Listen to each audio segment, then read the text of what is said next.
And you guessed it, folks, we are back to the future. This is vk3sl test missions, and yeah, what comes Good around afternoon. goes. Hello there, Mr. Frank. So is that your comment on our current state? Yes, that's right. That's where we are. Yes, in cyclic redundancy mode, spinning around. Yeah, to be honest, I should be I am complaining a bit, but I'm quite happy not to be running around like a headless chook. Although the online teaching is quite intense. Well, I also see that they've enabled it for, year 11 and 12 to go back to face-to-face. Does that affect you? Or? Yeah, not a lot. I got a few. It'll affect me to some point, but not profoundly. But look, that's okay. That's the way it is. And I did actually get to lounge out in the sunshine in the hammock today. I thought that was very luxuriant. I don't usually get that. It was a beautiful day. I took the dog for a nice long walk earlier, and it was very pleasant. Yes, it's good. So yeah, well, we're back again, and we've got a few things to sample, including something from your playlist there, Frank. I have to say I was quite impressed with your offering, the radio offering. Okay, I was curious to see what you think of it. It's musically, it's different. It is. They're kind of their own style, and it's a bit of a fusion, I guess. But, yeah, it is. But it is. Also, just the visual of the clip's quite something too. It is something. It's really special. Yeah, so for those unacquainted, we were talking about this yesterday. It's Rammstein. Is that the name of the band? Rammstein? Yeah, Rammstein. Yeah, heavy metal, sort of brutalist ensemble. It's sort of industrial heavy metal German band. And but look, a fantastic outfit. their on-stage presence is like nothing I've ever seen. All that pyrotechnics, it's just alive with visuals, and their music is really quite characteristic. The lead singer, Mr. Till, what's his name? Till Lindemann. Lindemann, that's right. Yes, he's got a very low voice, a bass baritone voice, and it's sort of got that a very deep command. So look, we'll sample some of that later. I'll put on a couple of their tracks because I am captivated, and I do have a soft spot. Well, I won't say a soft spot, a hard spot for heavy metal music because it's visceral, and you can sort of, it's a great way to sort of connect with those primal energies. So it's good. Well, I thought, since we're back to the future, I found a track called Futuristic Rhythm, and it's one of the later recordings made by, looks like we might have lost our internet again. Maybe not. No, that's okay. We've had such sporadic internet here. It's been unbelievable. Anyhow, what was I saying? Futuristic Rhythm is the name of the track. It's Frank Chambard and his orchestra featuring Mr. Beiderbecke. It's one of the late Bix recordings made in 1929 where he was really wasted and his tone became quite raw and he became quite inaccurate, but in a way it reveals a slightly more vulnerable side of Bix, which is interesting in itself. But anyhow, those who listen to these missions know that I'm an absolute fan, an avid fan of Bix Beiderbecke, and I listen to every recording he's made, all 300 of them, all made in the 1920s, early 30s. He died in 1931. And at the age of 28, but he was one of the most influential musicians of his generation. And wow, he just made it out of the 27 club. Yes, Daddy, just. Yeah, anyhow. So, look, we'll have a listen to this recording, Futuristic Rhythm. Bix is not at his best here, but it has many fabulous moments. He does a few call and response choruses along the way. Let's have a listen. vk3sl testing.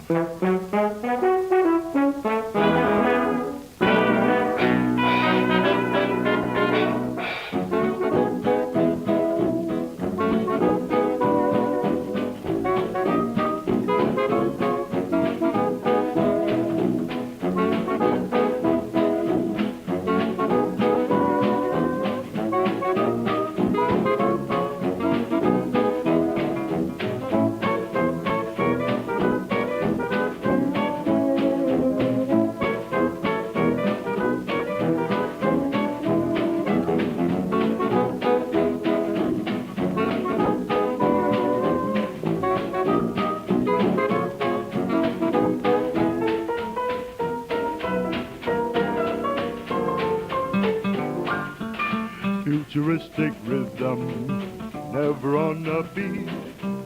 Any eardrum in my eardrum blows me off my seat. You're the unexpected, disconnected time. Let me drink in sleep and think in futuristic rhyme. Must you blow that dum boom boom dun dun all night through? When you know that dun dun dee doo bum bum makes me goofy. Futuristic rhythm, dance until I drop. Never tired, I'm a fire, don't you ever stop.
vk3sl testing on 160 and UHF. We've got UHF up and running for the time being, and also streaming service online. So I think it's up and running. I think it's working.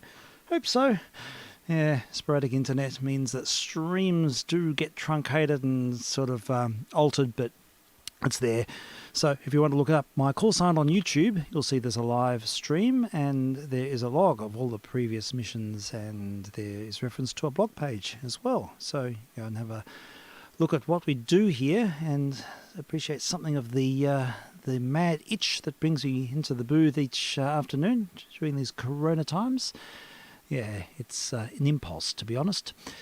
Well, there we have it. That was our futuristic rhythm, our futuristic tune. And we usually play something from the 20s. That's what we do at the start. And I was going for a walk earlier on and I was listening to some late Bix. Here's another one of the very last recordings Mr. Bix made in 1930. Also features Gene Krupa on the drums and Benny Goodman, two formative musicians, or great musicians who just had a huge influence on the swing movement. So sort of in many respects, this is the birth of swing. And I quite like Bix's raw tone. He was so sort of trashed through drinking Ed Pennard's hair lotion and other horrible concoctions that he grew a permanent, apparently on his lip he had some sort of mould growing there permanently. So the legend has it. And anyhow, his tone was sort of rough, and he sort of pioneered a very different sound at this point, but there's only a handful of recordings to testify, and including this one. Let's have a listen to Deep Down South. vk3sl testing.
There you have it, folks. I think that record could testify as the birth of swing.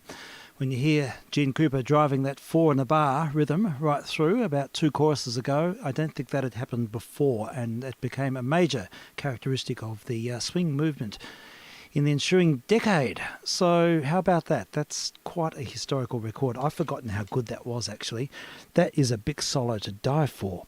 Sorry, folks, I'm in the mood. I have to revisit something when it takes my attention. Listen again. There used to be tranquility, no trouble or care.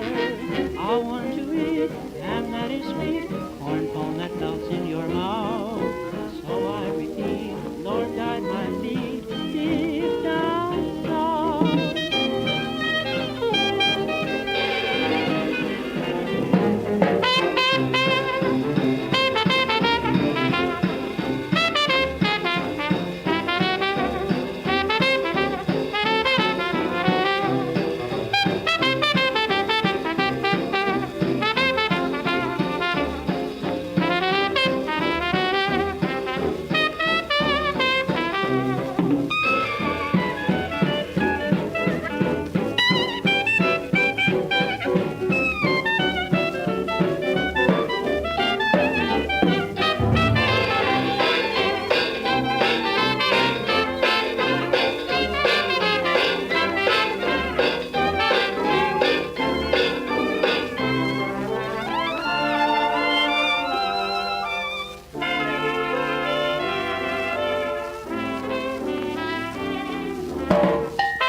Yes, I got that out of my system now. That was Deep Down South. Big Spiderbeck and his orchestra featuring Benny Goodman and Gene Krupa, both teenagers at that point, or very young. Recording made in 1930. Bix on Fire. Tragically, he died within a year. It just didn't work out for him. Couldn't tolerate the grog, as couldn't so many musicians, and it led to his demise. Delirium tremens. Well, I think we'll find I something. imagine in those days too, because that would have been at the end of sort of the Prohibition era, wouldn't it? And Yes. So the kind of grog they were drinking too is probably suspect, to say the least. Oh, absolutely, yeah. Look, he was drinking Ed Pinard's hair lotion at the end. Yeah. So it may not have been the alcohol; it was all the other stuff. I think it was all the other crap that was in it as well. And no, he was like a serious, he couldn't even stand up for the last year of his life. And Wow. They used to bring him in because they were desperate to record him, because they realised he had such a independent spirit and such an imagination, and he just collapsed in the recording studio and they couldn't do anything. And they'd always have to bring a stand in. So there's very few recordings actually in these last year, and that's one of them where he was able to stand up. Wow. So it got Makes that it even bad. more valuable, I guess. Yeah, they're really significant. I think there's another, but look, they're variable. The one I played before, he's splitting notes everywhere, and look, it doesn't really matter with the sort of music anyhow. You can sort of be pretty rough and ready, and but he did pride himself on a very refined tone earlier on. I'll find some for another night. But we'll definitely have our heavy metal segment shortly, but I'll play a few 78s before then. And I reached into the part, and I've been enjoying quite a few of these accordion records and mouth organ solos, all sorts of weird stuff that I wouldn't ever usually even think about. But, that's what's in the box. And here's one with Charles Magnante and the track called Tantalizer. It's on an old Regal Zonophone. I think this must go back, I don't know, must go back to about 1937, judging by the label. It's in very good condition. That's an Australian laminated pressing. So I'll slap it onto the platter. We'll put the needle in the groove, and all I need to do is start the turntable and advance the fader, and off we go.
Whoa, there we go. You're being tantalised by Mr. Charles Magnante, who is playing a track with the same name, Tantalising or something. I'll look it up.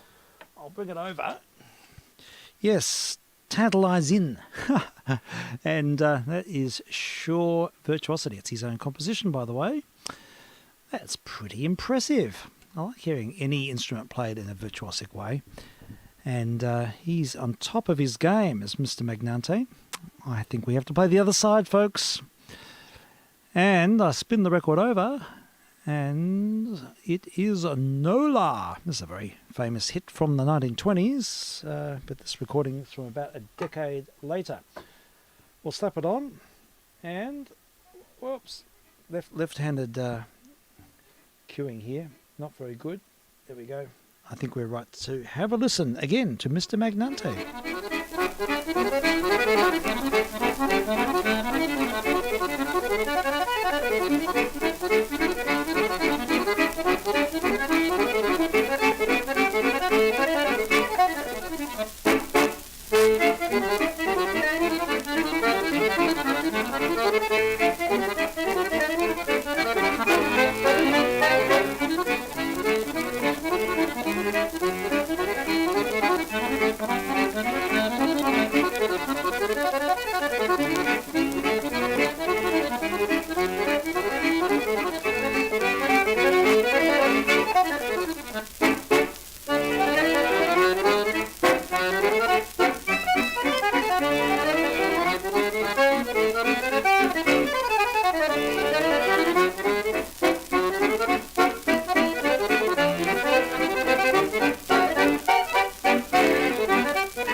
Ah, are you exhausted? I am. That's the frenetic meanderings from Mr. Magnante and, his take on canola.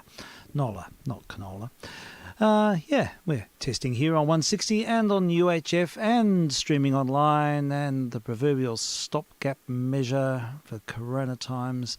And we're in it for the long haul, folks. Another week of this. And we'll try and fill the space each day while I'm around, because it's one thing, it's sort of, well, I don't know if it keeps me sane or adds to my insanity. I don't know. There's something going on there which I don't care to understand. I think I need to sort of settle after that.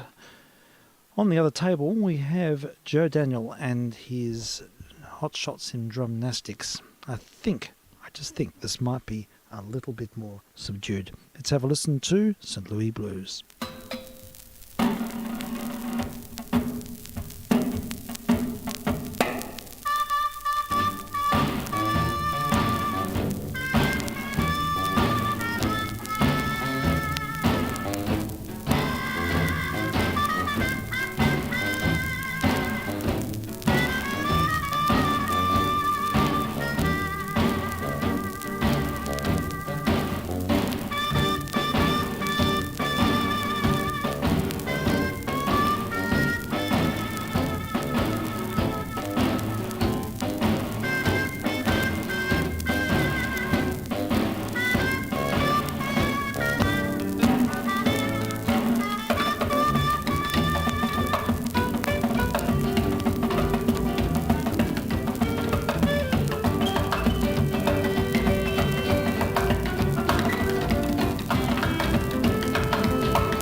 Joe Daniels and his hot shots and drumnastics, and a recording on a parlophone made in the mid-1930s.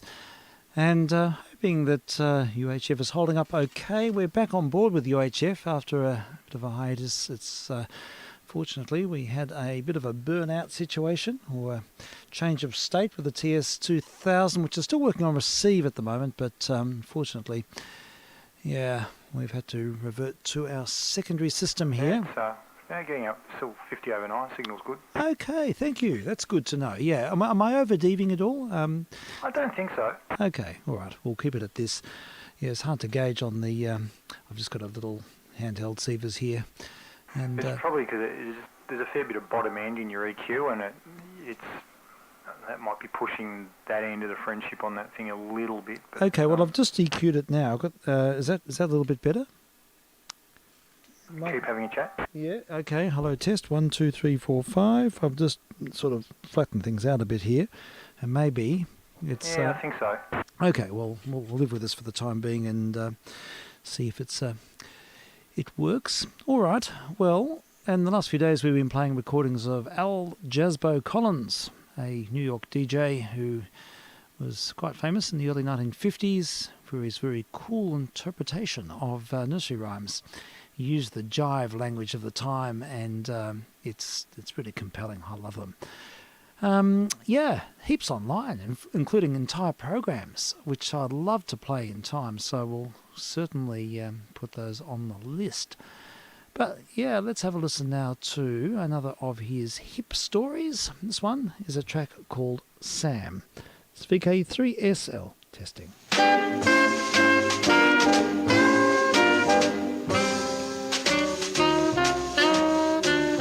Now Sam likes jam, and jam likes Sam. They get along like apple and pie. Sam gets fatter eating the jam, and the jam gets harder to buy. A guy named Kelly makes the jelly in a purple grotto on Mars. He ships the stuff to his good friend Sam in cosmocomical jars.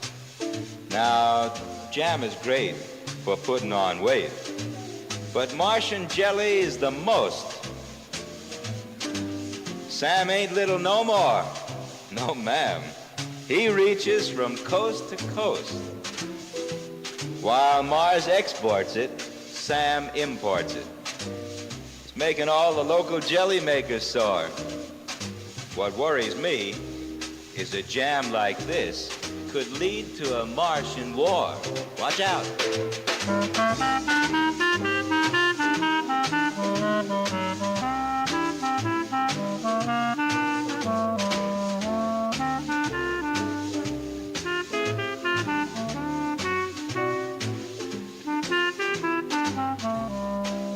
Yeah, that was Flight Lieutenant McCusick with his rocket tube. You know Sam, who eats jam all the time. Well, you know how big you can get from that. What worries me, he won't talk about stars or planets or anything. All he says is... Jam? How about some ham with my jam? You see what complications that could lead to with Sam? While Mars exports it, Sam imports it. He's making all the local jelly makers sore. What worries me is a jam like this could lead to a Martian war. You know what I mean. No? Oh. Well, now, if you take jam and ham, then you don't have any more jam, because what you have is jam and ham. Jam and ham. Yeah, well, that sounds pretty good. It's fantastic. Oh, gosh. There we have it. Al Jasbo Collins and his story, his hip story. Yeah, well, he has to be a regular on the program. He can really do it. He's got the vibe. And we need some vibe at the moment. Well, I reckon it's time for the gear change, folks, because I'm really quite keen to play... the latest Wagnerian incarnation, which is the heavy metal band Rammstein, and courtesy of Mr. Frank. Wagner's take on it, wouldn't it? Sorry, was that? It would be interesting to hear Wagner's take on it. Oh, I think it's Wagner through and through. It is larger than life. He's just...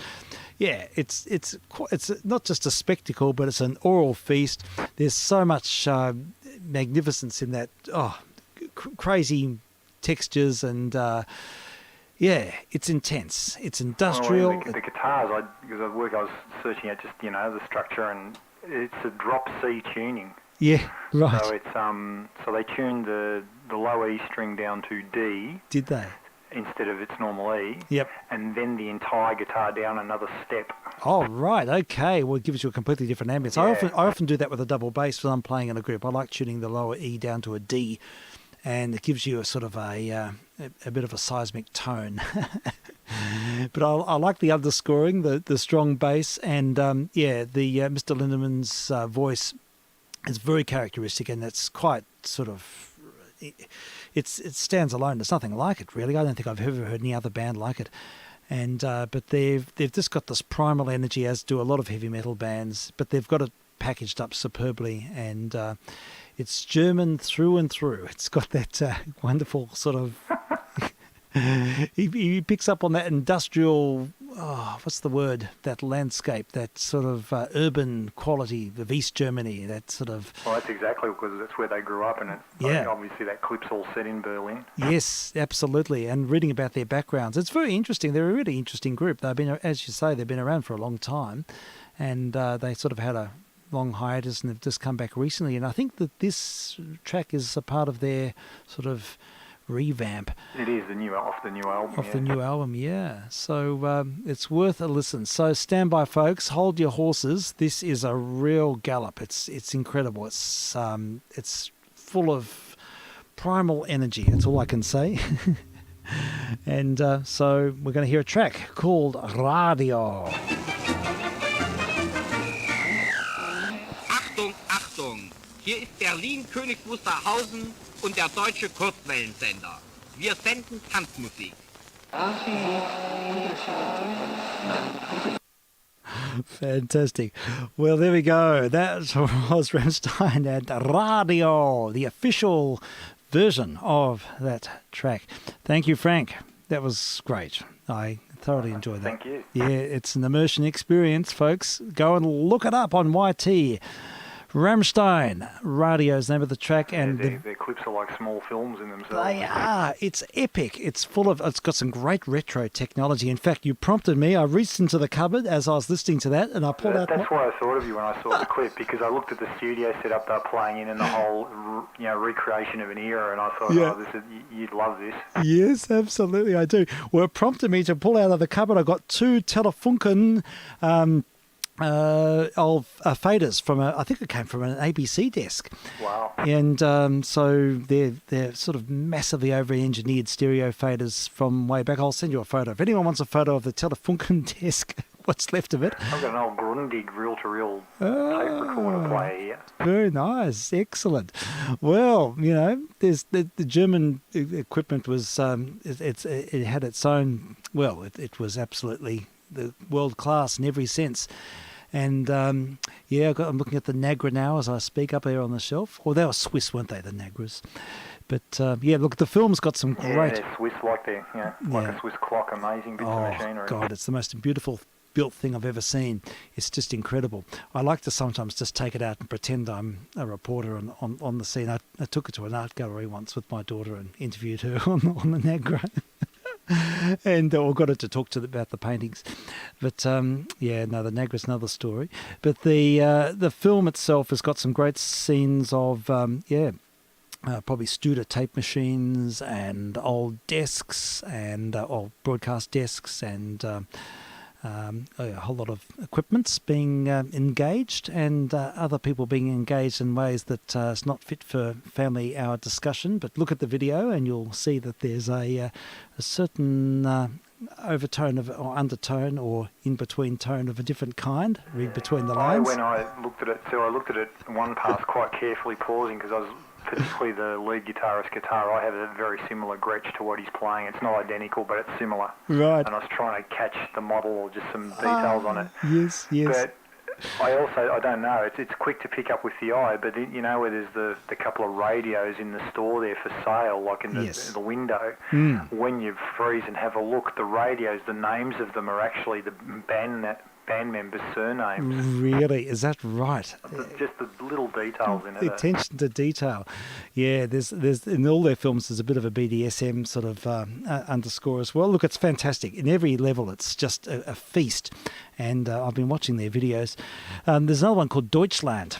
So I thought I might feature that as well, follow on. So Yeah, that's the first. Well, that's the first track off the new album, and the one you just played is the second. So that's all the most recent stuff. okay, well we might sort of feature some more. I'll look forward to having a Some look. of the imagery in the Deutschland clip's quite amazing, given the the references to certain historical events. Yeah, sure. It's interesting how some people are very quick to criticise the band, but actual fact they were not overtly favouring certain things that happened in Germany. No, quite the contrary. To the contrary, it's sort of sardonic and ridiculing it, really, quite tongue-in-cheek. And some people just didn't get it, unfortunately. But it's very, very clever, and they're pretty switched-on individuals. It's really interesting. So, yeah, we'll have a listen now then to this other track from the same album. Let's hear Deutschland.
Well, it's a very powerful performance, and we've heard Rammstein's take for well, it's actually a music video called Deutschland, and of course it's the heavy metal genre with all of its trappings and energy and high-octane visceral component, but also quite a profound story, really, about the history of Germany, going way back.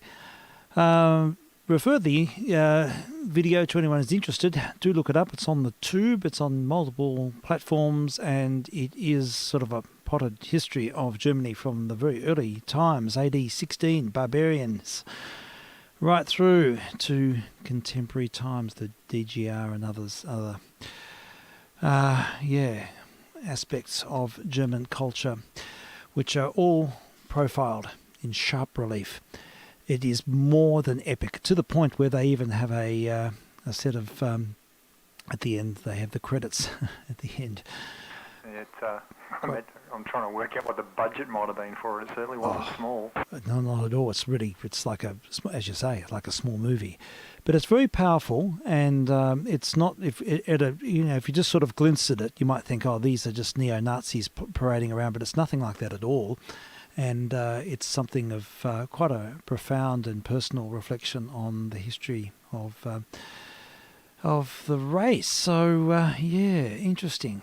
Wonderful. Thank you for that. I'll be looking at their material because I find it quite compelling and it's foreboding and compelling at the same time. It's remarkable. Yeah, I mean, it is, and that's why I thought you'd appreciate. They're interesting players, and you know, even the story about the lead guitarist, because he went across to the States for a while and played in bands and realised he didn't want to make American music whilst he loved it. Exactly, yeah. He wanted to make something uniquely German, and went back, and that's when he got together with Till and the others, and just their approach, and even just for me, I mean, I'm not that I'm an accomplished musician, but particularly the guys in the band, that the bottom end bass line and the timing accuracy of those guys, they're playing, it's metronomic. Yes, it is. Just machine-like in the way they punch out very high cadence rate stuff. That's they do. So accurate. It is. Yeah, it's pretty stunning. It is stunning. It's really quite overwhelming, really. Massive concepts. Very, high-level performance. They're obviously really disciplined musicians. Even the keyboard player on stage walking on a treadmill as he plays. Yeah. Cool. No, they're totally on top of their craft, and they understand the medium. They understand how to communicate, and it's a really interesting subject. So thanks for that. That's excellent. Well, I sort of thought I'd follow on with something that's sort of in vogue, because we're sort of looking at the German experience, and so I've had a bit of a look around, and we'll have to preempt this. I was supposed to put this into a bit of a... Here we go. Here we have... Let's have some background. Cue background noise. And are we ready? Waiting for it. And then we can set this up. And why isn't it working? There it is. There's our background sounds. And yes, folks, you're listening to the music of Karl-Heinz Stockhausen, his Helicopter String Quartet, where each member of the quartet were elevated above the concert stage with cameras on board each helicopter, and they have to sing and play in 4 helicopters beamed down to the concert hall on 4 big screens, and it's all sort of a What a concept. It's theatre, and here they are now, 4 helicopters hovering above the theatre, each with a musician on board, and you get the combined sound of the chopper in action with the aleatoric writing of Karl-Heinz Stockhausen. He was a maverick in every sense. He had visions of grandeur to the point where it sort of eventually he sort of went a bit insane and thought he came from Sirius. But he is one of the most interesting figures, and in the contemporary music scene, he influenced so many people, and he was for just exploring new sound worlds and finding the intellectual means to describe and annotate and inspire other musicians. So we'll fade out from the string quartet, and what I will fade into for the next while, this goes for some time, but when I first started these missions, I did play a number of Stockhausen's his lectures. He gave a number of lectures at Essex and Oxford and Cambridge in the early 1970s, and they've been recently put up on YouTube. And a lot of them are just so dense intellectually, they're almost impossible to understand. I can't understand them.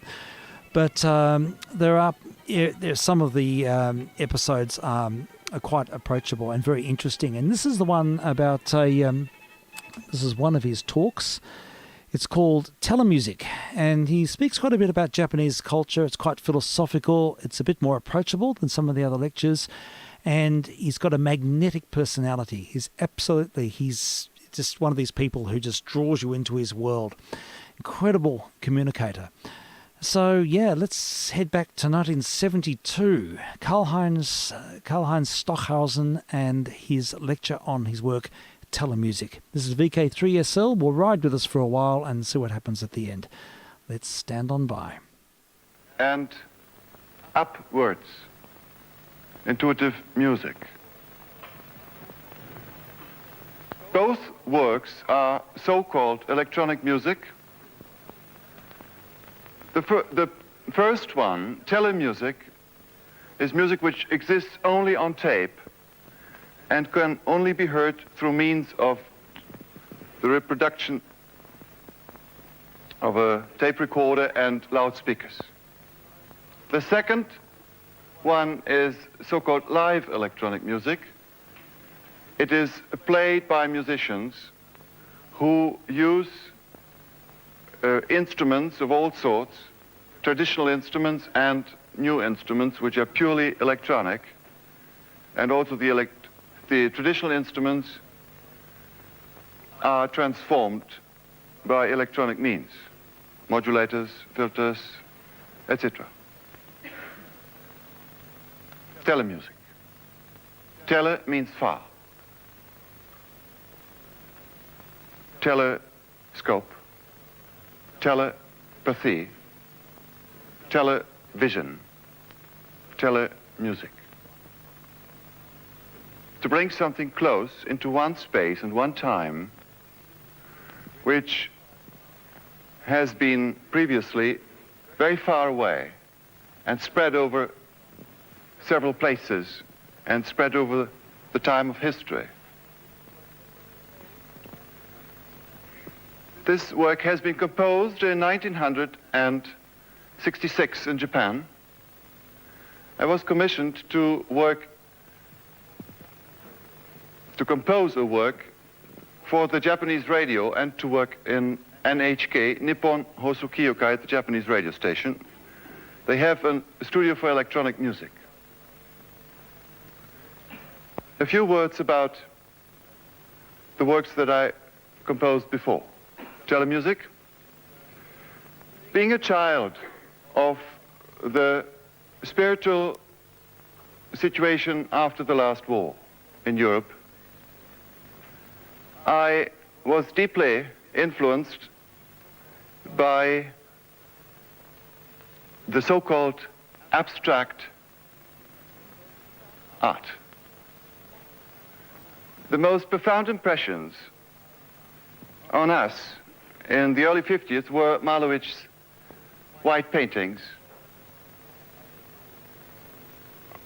or Alber's paintings or the purely monochrome paintings, and were musical compositions like Anton von Webern, in which for the first time silence was structured as precisely as sound.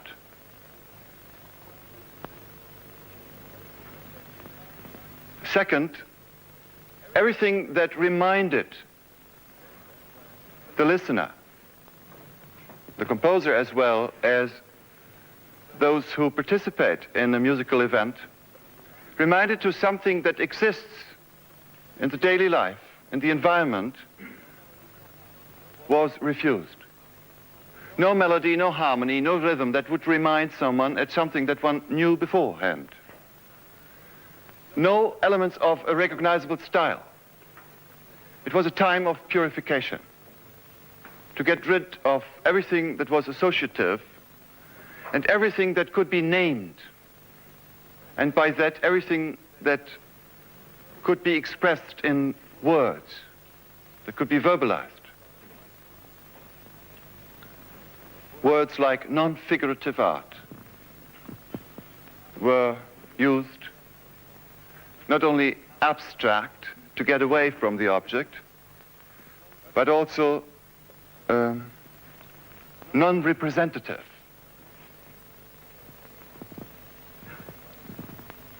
We were also naturally influenced by philosophers who had thought about existentialism, the nothing, in a European way. And one by one, we became interested in the nothing of Eastern thinkers. Until telemusic, I have tried to refuse to let anything come into my music that would be identifiable as, let's say, elements of music written during the tradition of European music, or folklore elements that would sound like music of any culture of this globe. Stravinsky became famous for having the so-called Russian elements in his music. Bartók became famous for having integrated Hungarian music, which he found traveling from village to village and recording them and transcribing them. There was a strong search for a personal style during the first half of the century. The collage was very important, not only in the visual arts, but also in music. We have composers like Varese, who, until the end of his life, was speaking of compositions in which he would represent the sound environment of New York. Integrate all the sounds. We have Stravinsky, who would always try to integrate historical objects, musical objects, music of certain composers of the 19th century, 18th century. The whole neoclassicism tried to integrate traditional items. The collage being the concept of integrating all the contradictory elements and see what happens. It anticipated what is sociologically happening nowadays, let's say in a city like New York. As I always say, where the knife is the glue between people, in every sense. And this is necessary as a transition. All the races, all the different opinions, all the religions bounce against each other before anything can happen that goes beyond a simple collage, which reaches something like an intermodulation, as I say, that one modulates the other. We come to this basic problem of telemusic. I arrived in Japan in '66, and you can imagine that the first days were extremely interesting. First of all, you have a 9-hour delay compared to Cologne in Germany, and you don't sleep. You fall asleep at about 5:45, 5:30 in the morning, and then you sleep for half an hour, 3/4 of an hour, and then you are awake again, very fresh. And then you go to the studio, work for about 10 hours a day with 3 to 4 technicians, and then the night comes and you can't sleep, and you read, you think, and you make plans, lots of sketches. This is wonderful because one is in a state of overexcitement and one has to make very quick decisions. Then there is the confusion of the Japanese, who are always extremely polite and say yes to everything. And when they think they would please you, they say no, and you have to find out what they really mean. So the yes and no confusion puts you in another state of uncertainty. You begin to fly. Then, during the first days, I immediately asked to be brought to some very characteristic ceremonies. For example, I went the first weekend, 3 days after I arrived, to a Buddhist ceremony in Kamakura, and I was extremely amazed about the musicianship of the priest, who used several instruments for punctuation of what he was reading. The taku, which is kind of sort of clays, the bokusho, then the mokugyo. Mokugyo, it sounds like a skin instrument, the bokusho more like a wooden drum. Then the rin, little cups of metal, which have this wonderful high ringing sound. Then finally the kane, which is a larger bell. They use it for, as I said, for articulating what they are singing. It's a kind of speech singing.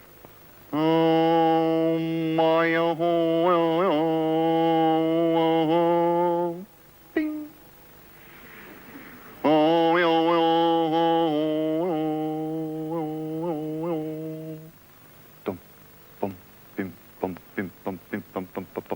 On the mokugyo, and while he is doing this accelerando, etc. Then afterwards I asked, for example, what is he reading? He said, most of the time, nonsense. I said, is this a kind of pain? Yes. And the priest said, oh, yes. This is a test transmission from when you read this, it's just sound. vk3sl. Sound to praise the divine. And once in a while there is an intelligible word. You would say. There you are. I immediately said to Wenami, who was the head of the studio, about my age, I want recordings of all these instruments. Okay. So he went next day with a car and recorded these instruments. Something began to happen with me that I was first very much afraid of, and that is the following.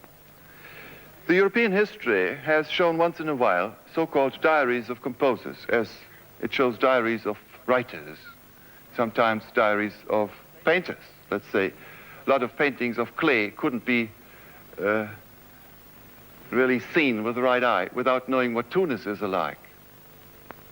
He writes a lot about his Tunisian vacations.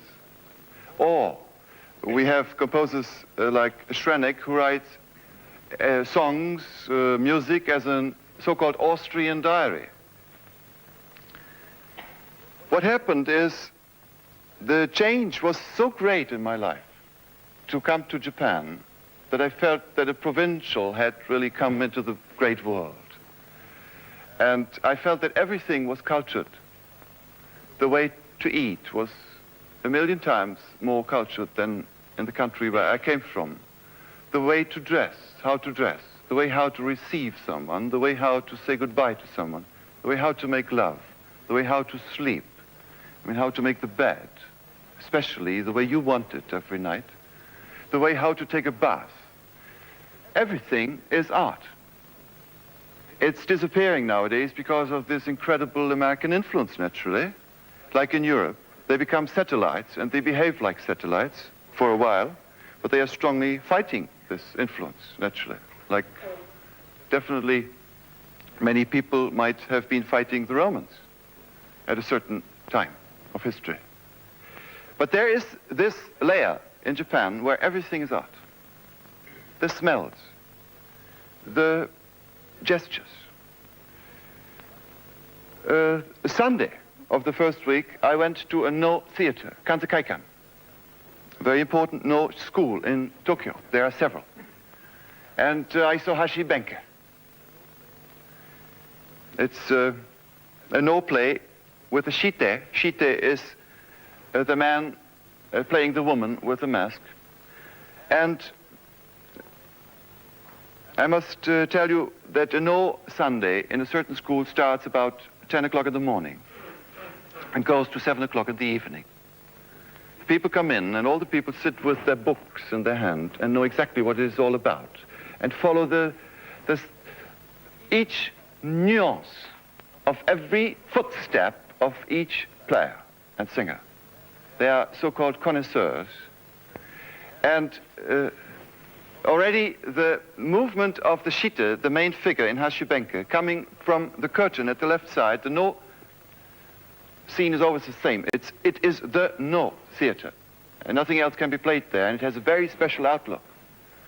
He comes from the left side and moves to the center of the stage, and that took about half an hour until he arrived. But I must tell you that for me as a European, it was, and as a musician at the same time, it was a fantastic polyphonic, what we musicians call polyphonic experience. He moves with the foot and the body and the hands and with the head and the eyes and the head, always with different rhythms. I could do everything at once, for example. Now I have moved everything of my body at once. 1, 2, 3, 4, 5. It's a counterpoint of 5. All 5 can go synchronous in one moment, or they can go independent, etc. And then the voice comes on top. And this fabulous polyphony of one being, of the different layers of timing, was something totally new to me. And I thought how incredible an Italian singer would come on the opera and sing I Love You, for example, and just be very plain in an opera with all his movements. As we say, natural. What does it mean? He is very plain,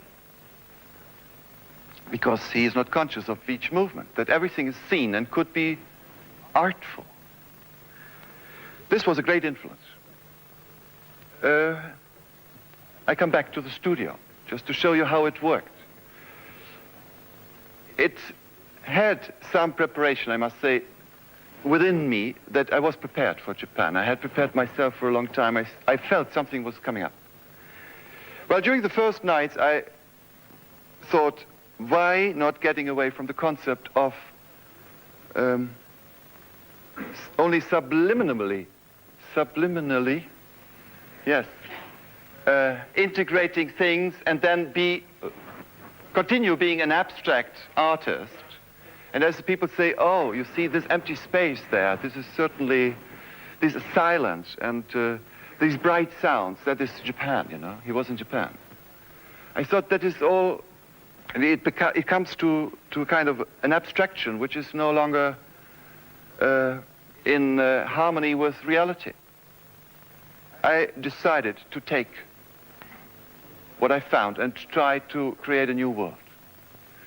I got recordings of the No Theater, so I became very extreme in the other sense, recorded, as I mentioned before, the instruments, the temple instruments as punctuation instruments. I participated in a ceremony shortly after the first period of my work, which is called Omitsutori. Omitsu means water, and Omitsutori means the Waters Consecration Festival. It happens in the Todaiji Temple in Nara. You will hear these words again if you come to Japan, and I would recommend that you should go to Japan.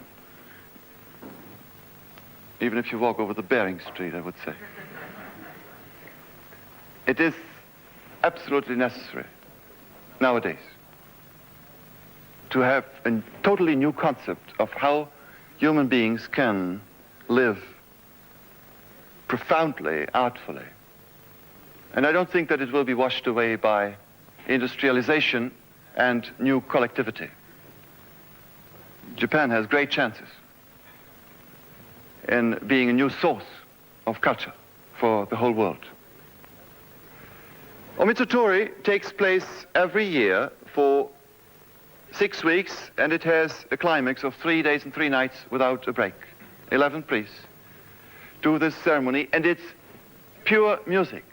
Every movement, every piece of clothes, which with little rattles and rings which make sounds, every shoe is a musical instrument. I have to describe, for example, something that has become part of telemusic. There is a certain moment,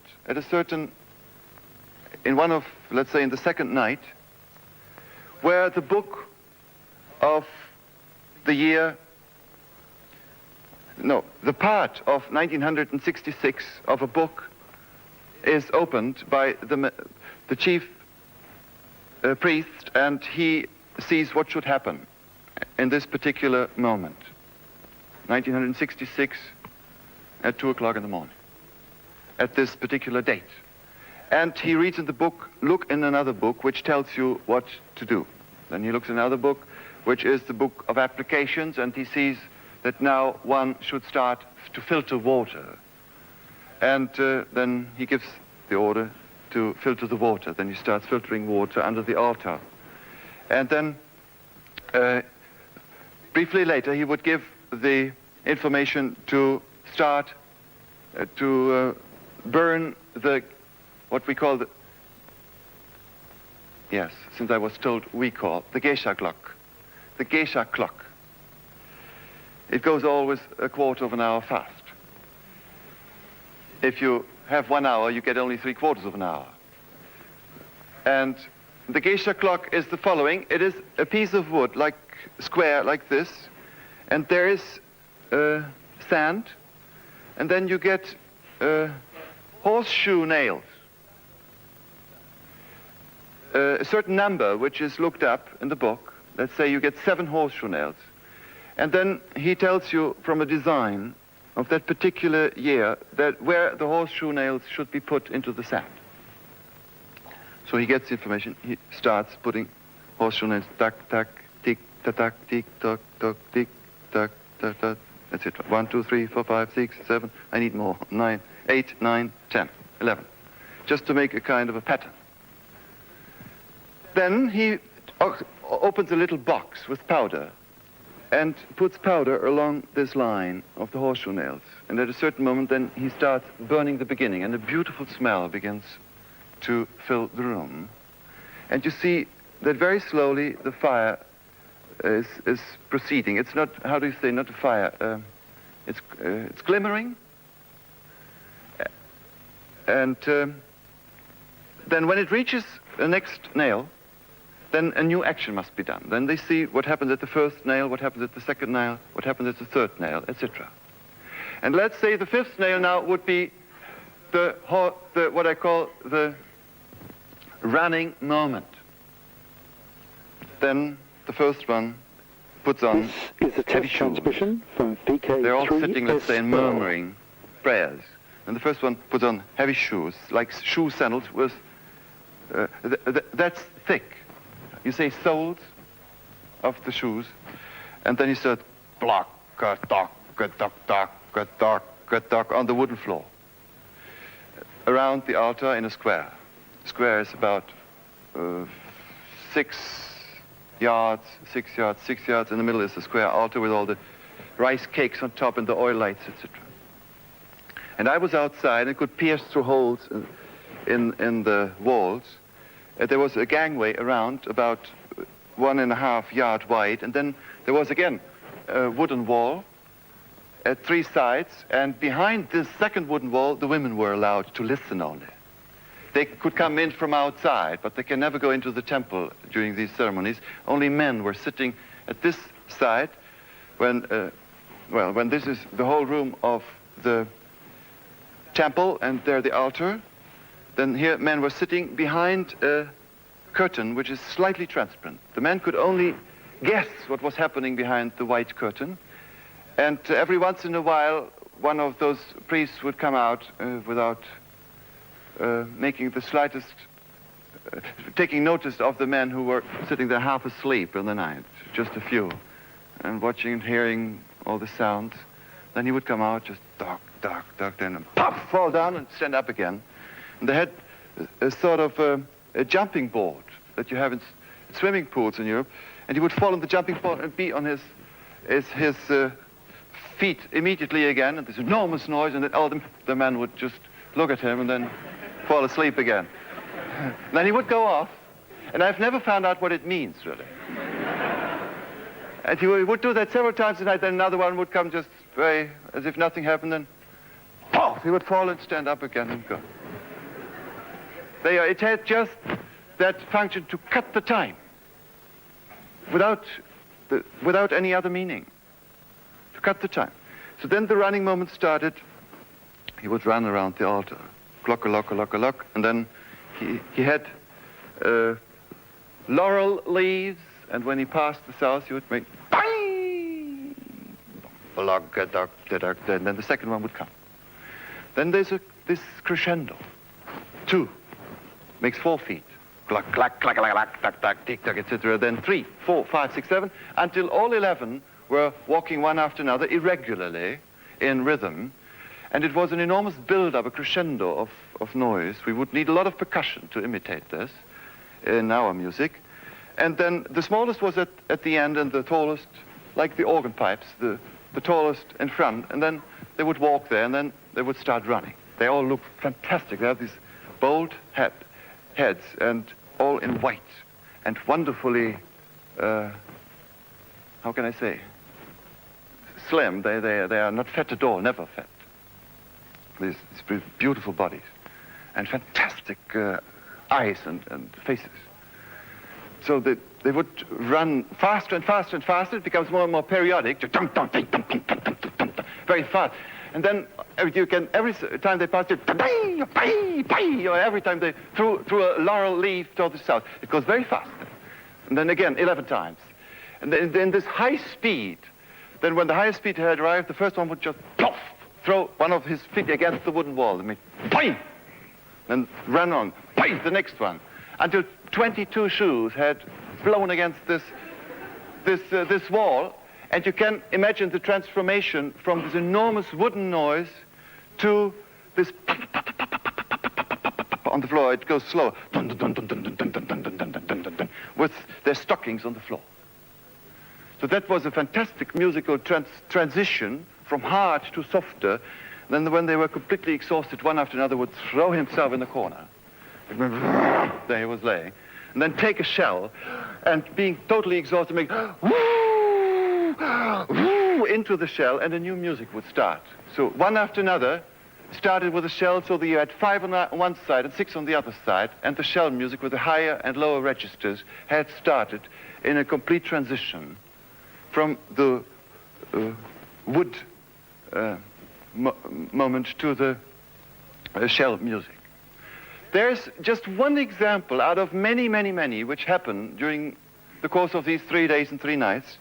And you can imagine when I come there, even having seen a lot of, let's say, Roman Catholic ceremonies in our tradition, where there's already highly stylized a fusion of music and visual theater, and where the ceremony in itself is organized since 1,500 years, consciously, and always changed a little bit to make, well, now it's all deteriorating, naturally, because people don't appreciate this fantastic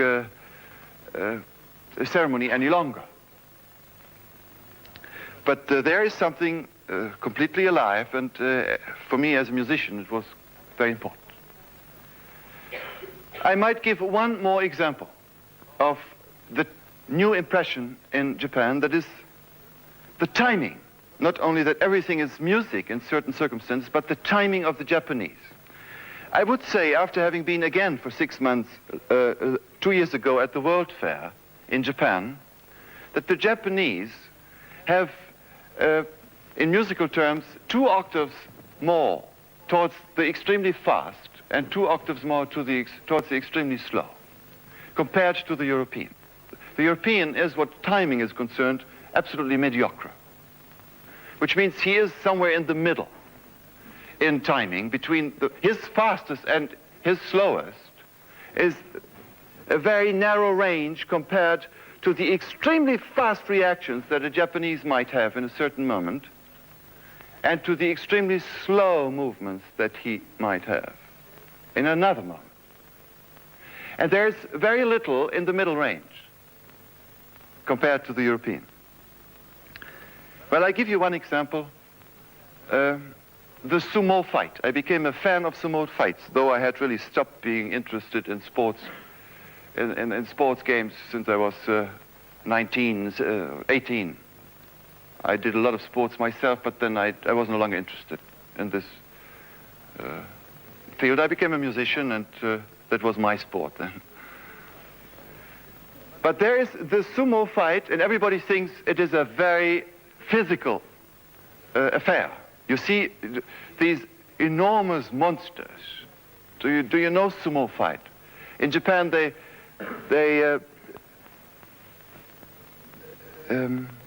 how can I say, they prepare a special breed of human beings from childhood on. And it is a tradition in certain families to be a sumo fighter. They get very special food, like in America, certain football players. They are nourished by their mamas from their childhood on with special food to become very big and to become very strong and monsters in some way. The idea of the giant is behind it. And in Japan as well. They are much taller than all Japan. There are special shops for their dresses, for their shoes, etc., because they can't wear what the other people are wearing. They are much too big and too tall. They're enormous. I mean, everything is big, heavy.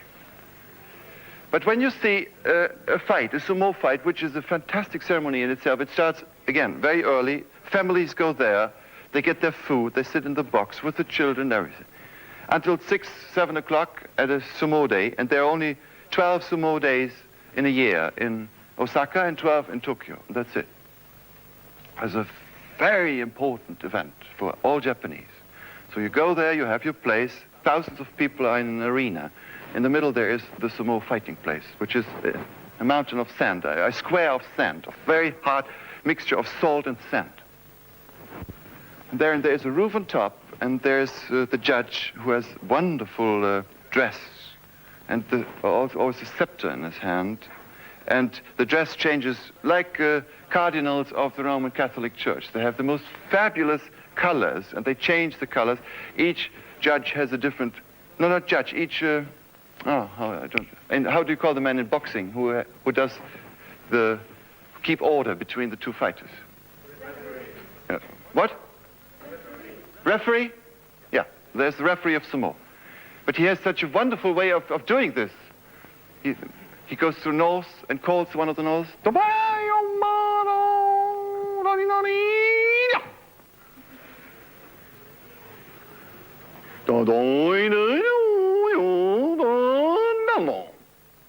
Then they come. They stand. Then they get some water in the mouth. They are naked.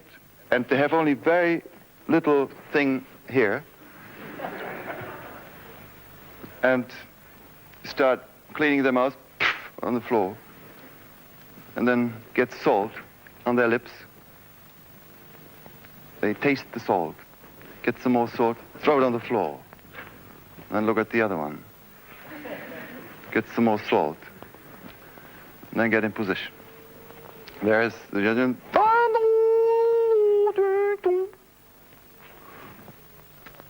Look around, and all the people stop eating. So, then they stand and goes that high. I can't do that, really. I think I would break my shaft. And then comes this fabulous spiritual event that they look into each other's eyes, and there are, I was told, 32 possible positions. From vk3sl. And I didn't mean that. And they look into each other's eyes and try to find out which one he might choose. And it becomes a purely spiritual fight. And traditionally, there was no time limit to look into each other's eyes. And very often it happened that they would never fight. Because there was something wrong in the air. I mean, they were so bright. And then you see it becomes a purely spiritual affair. And they read each other's eyes and look. And then they look down again and look in his eyes again. And then they do this movement. Poof! Poof! Nothing. Salt. The other one, salt. And then next time. Boom, boom. That's it. This goes 3, 4, 5 times. And then comes the moment when it comes. And you look and think, oh, they are going on. They can't decide themselves. Well, they stand again. Then, down, down. And then one of those monsters is laying. And one is standing. And it goes so quick that only extreme experts, sometimes they are with looking glasses, in order to find out how he did it. Yeah, it's true. They have here, they get each other and they have to throw, one has to throw the other over the ring, which is a straw ring, over the circle. When he's out of the circle, he is finished. There you are, this extremely slow time where almost nothing happens. And everything is spiritual, and then this change, and everything has happened. There is that great tradition of the long, slow, waiting time at the moment of the action, which is like a flashlight. And then afterwards, when he lays there, then they go back, both of them, make the same movement, and then the referent comes and holds a mirror in front of the one who has won. And makes, and he says, thank you. And he reaches the water to the next one. East is fighting against West always. And then the next fight begins. And that goes on and on and on and on. Towards the end of every day, there is the climax of the greatest fighters. And everybody has to fight everybody in order to go up in rank. In tea ceremony, it's the same. In flower arrangement, it's the same. Like most girls in Europe learn to play piano in the average families. In Japan, every girl, still nowadays, learns how to arrange flowers. There are 2 schools, how to arrange 2 flowers and how to arrange 3 flowers. And there was the greatest revolution in Japanese history of flower arrangement, that there was a 3rd flower one day. And then the other one is tea ceremony. They have regular lessons, they make an exam in tea ceremony. And if you live in a Japanese family, a typical Japanese family, then the tea ceremony takes place once a day. And the woman is extremely proud. She always takes new lessons when she feels she is no longer very good. And she makes the tea, and usually during the time when she makes the tea, nothing is spoken. This is extremely important for the men and for the whole family. You sit in the tea house, and if you have no longer a tea house, even in an apartment house, you have the tea room with a tatami. You sit down, and the woman makes the tea. And I was, again, extremely surprised by the timing. It happened in Kamakura for the first time. A tea master did the tea ceremony for me, which means he sat next to me. I was the guest of honor. There was Professor Omiya, a musician from Kamakura, and then his best pupil who did the action, and he just had a little stick and would, if once or twice during the course of the ceremony, hit with a little stick on one of her fingers when she had made a wrong movement. That was all. Most of it was silent. And she came in through this typical door. You go in a little room where you can hardly go through the door. That has a tradition that you had to take off the sword. The sword never fitted through the door. It was the place of calmness, and it still is. You go in, there's just one visual thing, that's one poem, which is a roll hanging at the wall, and has been prepared for this particular guest. He has examined before who you are, how old you are, what you're doing, what you might be interested in, and then he chooses one roll for you, and for the particular time of the year. And there you are, you see it, you don't understand it, then he might explain a little bit what is written on that roll, and you make the right gestures, that you really dig this wonderful attitude. And then he lets you into the tea room, and there you sit. You sit on your heels. The girl comes in, and the noise she makes, the first noise is, that's when she opens that paper door with the wooden frame, and she is in. Then you hear her feet on the floor make a noise, and the silk of her dress makes a second noise, and this is very carefully studied what kind of a noise it makes.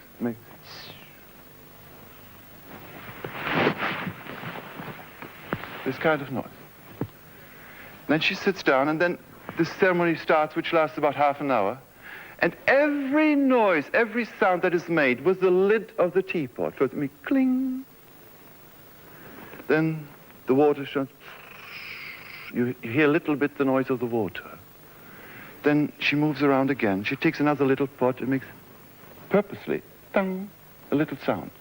So every sound and every gesture that she makes, if she puts the lid here, I remember she put the lid, and the master made with a stick, tick, tick, and she did it again and put the lid about 1 inch further, closer to her body. And then he was satisfied. Which means every gesture and every sound was done consciously. And then came the moment when I had to take the tea. First, yes, as a guest of honor, she offered me the teapot with 3 bows. She put it in front of me, and I was allowed to chat. And I did it with Professor Omia. I said, how wonderful what they are doing. And said, yes, be careful, you see, what she is doing now has the following meaning, and the ash is already 400 years old. This ash is a very important ash. It's the most important ash in Kamakura, because it has never been thrown away since the greatest master, and the ash is the most important and the most costly in the tea house. If the ash is lost, everything is lost. You must start everything from scratch, and you must try to find some good ash from another old tea house, etc. So he explained all this. Tea for ascending, I took a little bit. After a while, I thought, really, how strange, this tea tastes so awful. Because it got cold and it's sour, and I don't know, this green sauce, I didn't know what to do with it. But I thought, well, perhaps my taste is so degenerated that I don't taste this tea any longer. There you are. It was cleaned, the pot. Professor Omia got the same pot a little later and got the teapot, made a bow, held it at his lips, and then tuck, tuck, tuck, finished. And I thought, oh, how strange. He drinks it so quick. And then he started chatting about the pot, what a fantastic pot it was. It was the most beautiful pot in the whole house, etc. And much later, when we had left the place, he said, you know, may I say it, next time, you made a big mistake insofar as the tea doesn't taste very well if you drink it so slowly, you see.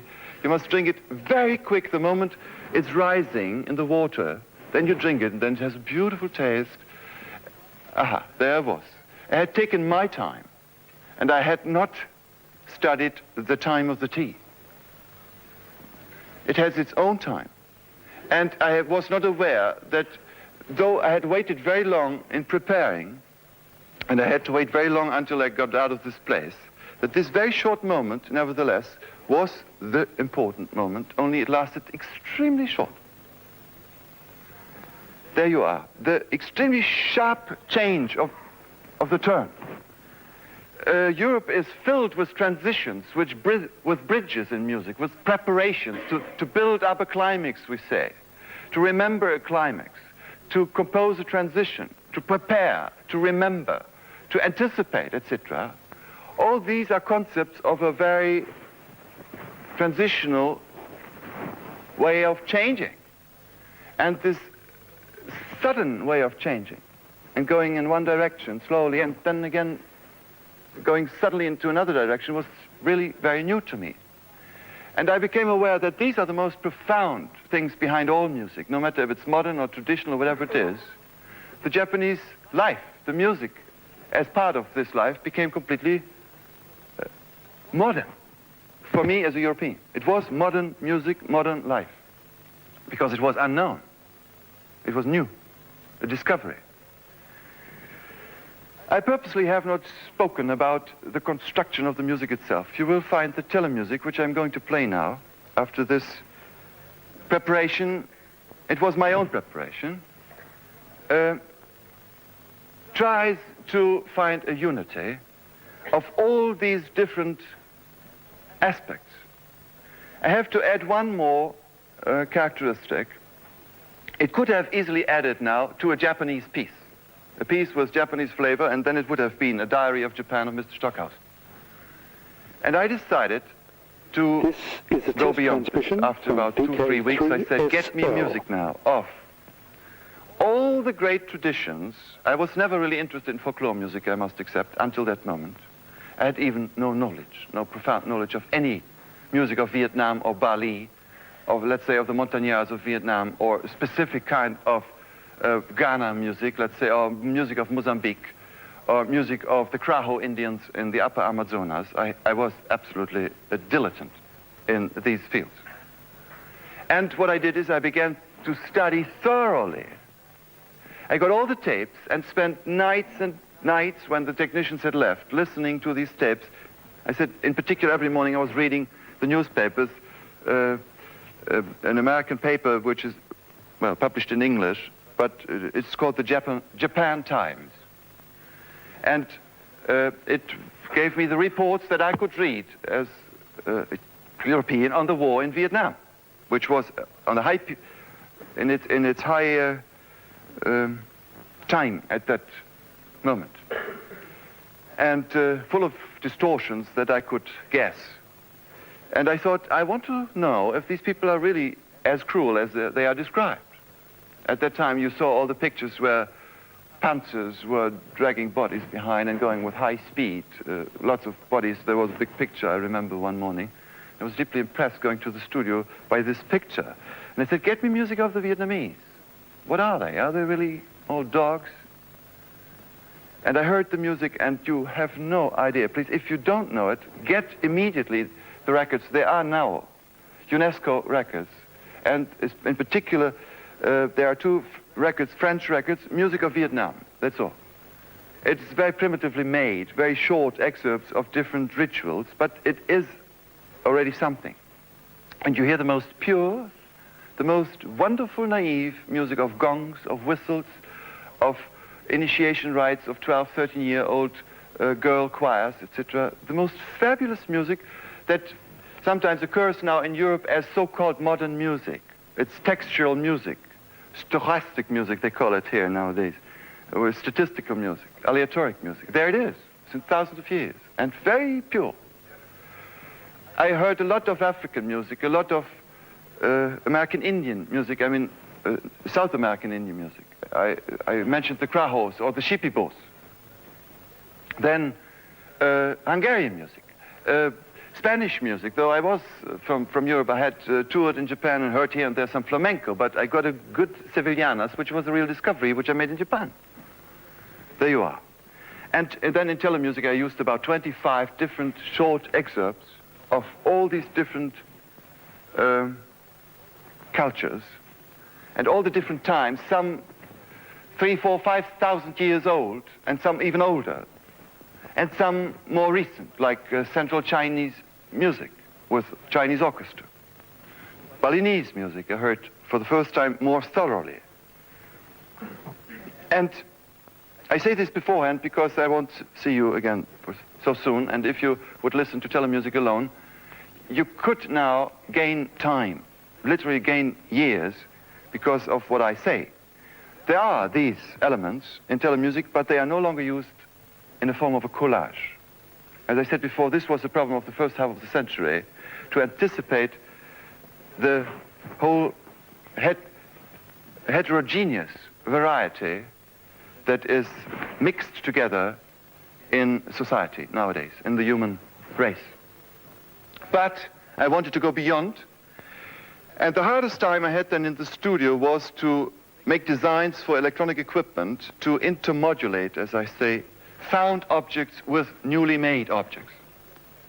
So I worked as well with generators and all the electronic equipment that is available in the studio to create sounds which have never been heard before where I eliminate all the sounds which I know, or which someone else who is working with me might know, and I said, no, get rid of it. So until we find a material which is completely unique, and which is very flexible.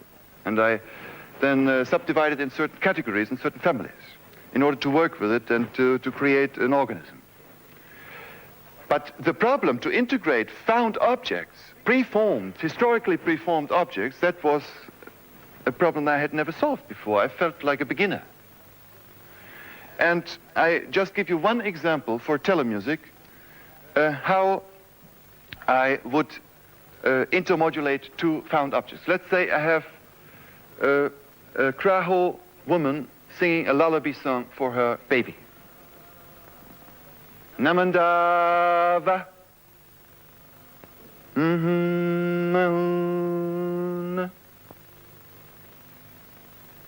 Namandava. So simple. And I want to have just that simple line with the accents and the continuous sounds. And take only that, neither the o, or the naman, not the timbre, but just the line, and modulate with this Spanish Sevillanas. It's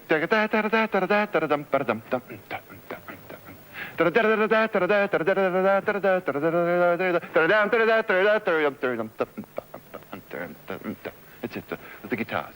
And they would use that rhythm, only the rhythm. Forget about the melody, forget about the harmony, forget about the guitar sound, and modulate the woman, Namandava, melody with this rhythm.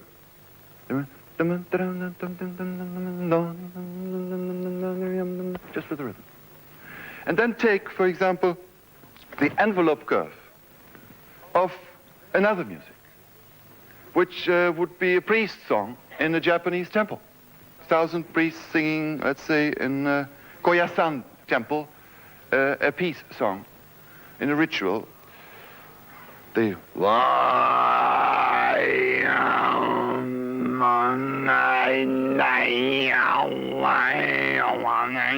etc. This enormous curve of dynamic curve, and I would superimpose it.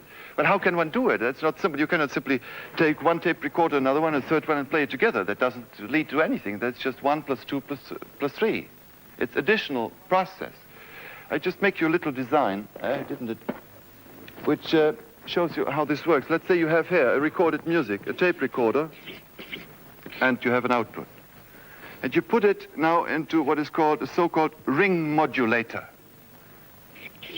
It is a symbol for an electronic ring modulator. It says that you have 2 inputs and 1 output.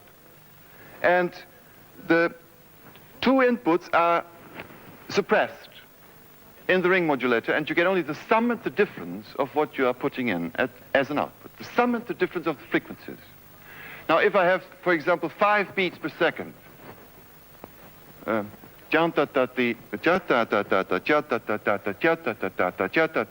have such a rhythm, which I feed into one, and I have a music here, then the music is, all the frequencies of the music are the frequencies given +5 and frequencies given -5, the frequencies per second. They have a beat, they are rhythmatized. The same would be true if I have just one envelope, dynamic envelope, in the second input here. Let's say here I have a sine wave generator. Put in the second input, and the output then shifts the music, let's say, way up to 20,000 cycles per second, where nobody can hear them anymore, only dogs. And there, now, you modulate the music with the rhythm of another one. Another music, or with an artificially made rhythm of electronic pulses, or of chords. Like, let's say I make a series of electronic chords made with a sine wave generator, or with a square wave generator, whatever it is. And superimpose different pitches, make chords, a series of chords, and modulate now the found music with this. Then the music starts sounding harmonic. No, then the music sounds harmonically with the texture of these chords. It's a real fusion, a real, how do we call it in biology, symbiosis. Is that an English word as well? Symbiotic, symbiosis? Yeah, that is extremely important, to get 2 beings together, and you get something out of the crossing which does not destroy the origins, but it supports them even, it reinforces them, but it leads to something which is more than the sum. It leads to something original, something new. And here you have the output, and you feed this output directly on another tape recorder where you record the result. But in the meantime, you put it into a second ring modulator and bring it down.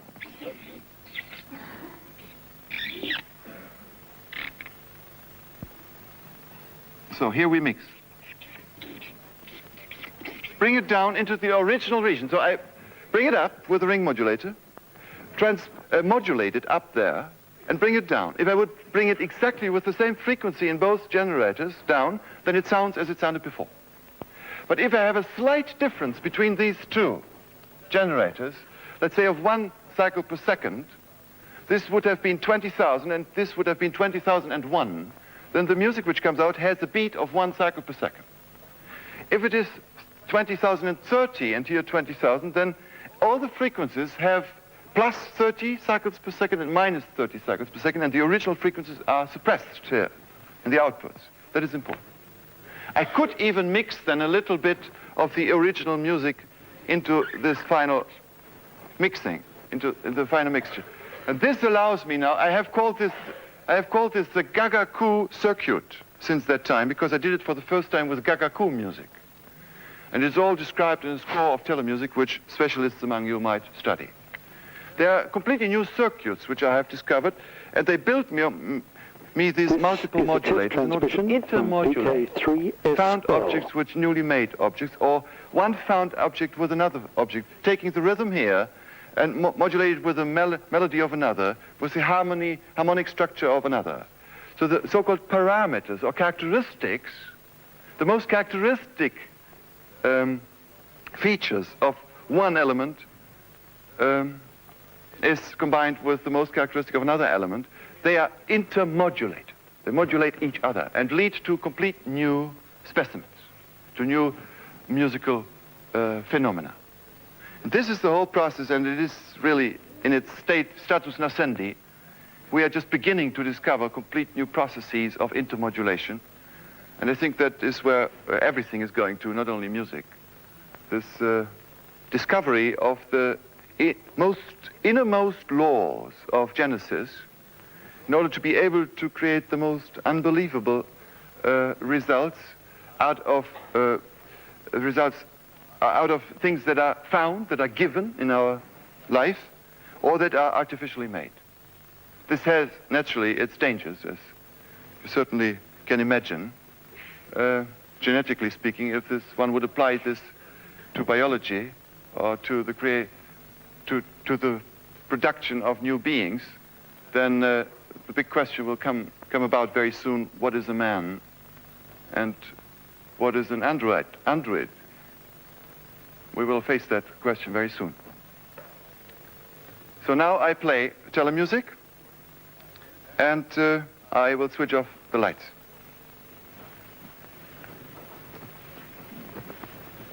I go here because there is a potentiometer to adjust my tape to the acoustics of this hall. I don't do anything special. And we'll have to leave our performance of telemusic for another time. This is vk3sl. We've been listening to a lecture by Karl-Heinz Stockhausen made in 1972 with some really interesting insights into Japanese culture. Thank you, folks. We'll wind up at that point, and thank you. Have a pleasant evening. Yeah, you too, Frank. Thank you.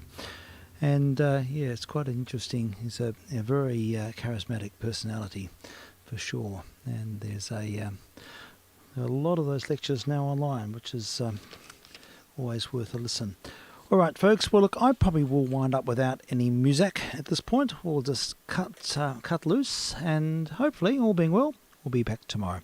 vk3sl saying cheers for now.